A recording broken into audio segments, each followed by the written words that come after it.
it's Suzanne from Let's Go Peak District, and I'm here today in the beautiful village of Eyam, that's how it's pronounced, in the Peak District National Park in England. Now Eyam is a lovely village. It's full of little twisty lanes with stone cottages, and as far as the eye can see in pretty much any direction, you're surrounded by the most amazing countryside, from wide open moorland to deep wooded valleys.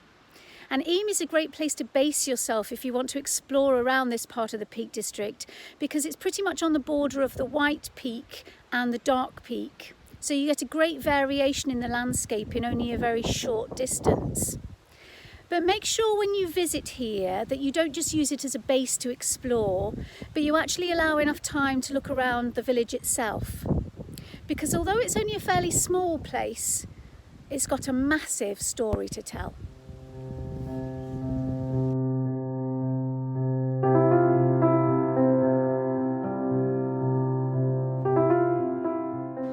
The village of Eyam today is a beautiful, peaceful place.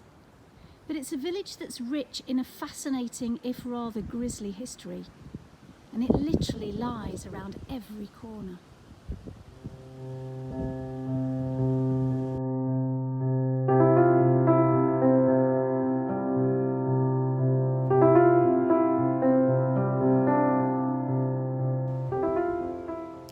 Now, Eyam is a very historic village. There is evidence of habitation here since before Roman times, but it's something that happened in the 17th century that makes the village so special. It's a sad story, but it's also a very inspiring story of great courage. Now, in September of 1665, the tailor from the village ordered a bolt of cloth to be delivered from London.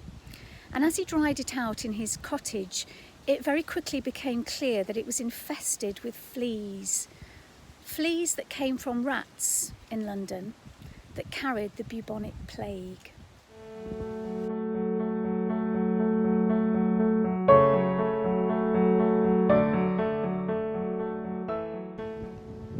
Only a few days after receiving the cloth, the tailor's assistant, a man called George Vickers, sadly died, and he became Eyam's first plague victim.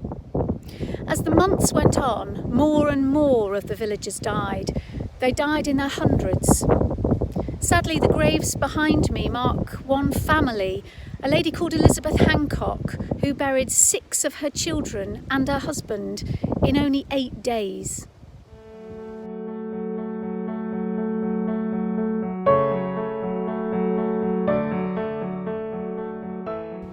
By June of 1666, the plague in Eyam was at its height. The villagers were dying every day. They were losing their friends and neighbours and relatives. But here's where the really inspiring part of the story comes in. The rector of the village at the time, a man called William Montpesson, knew that if the villagers left, they risked spreading the plague to other villages nearby and killing hundreds, if not thousands more people. So he persuaded them to stay.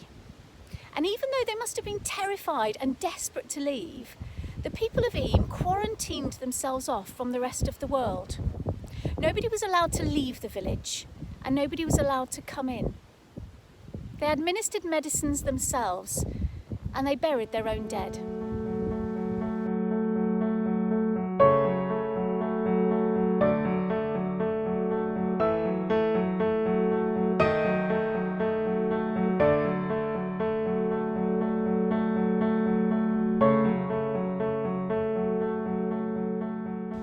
The act of quarantine worked. It meant that the plague was contained within Eyam. Some people had a natural resistance to the disease. The man who was appointed to dig the graves didn't die himself, even though he must have handled hundreds of infected bodies. Elizabeth Hancock, who buried 6 of her children and her husband, survived, as did the Reverend Montpesson, even though his wife didn't. The last plague victim in Eyam died on the 1st of November 1666. In total, the disease lasted for more than 14 months in the village. And although the records are a little sketchy, almost 300 people died, way over half the population of the village. But the incredible bravery of the people of Eyam, that act of self-sacrifice, meant that hundreds, if not thousands more, were saved.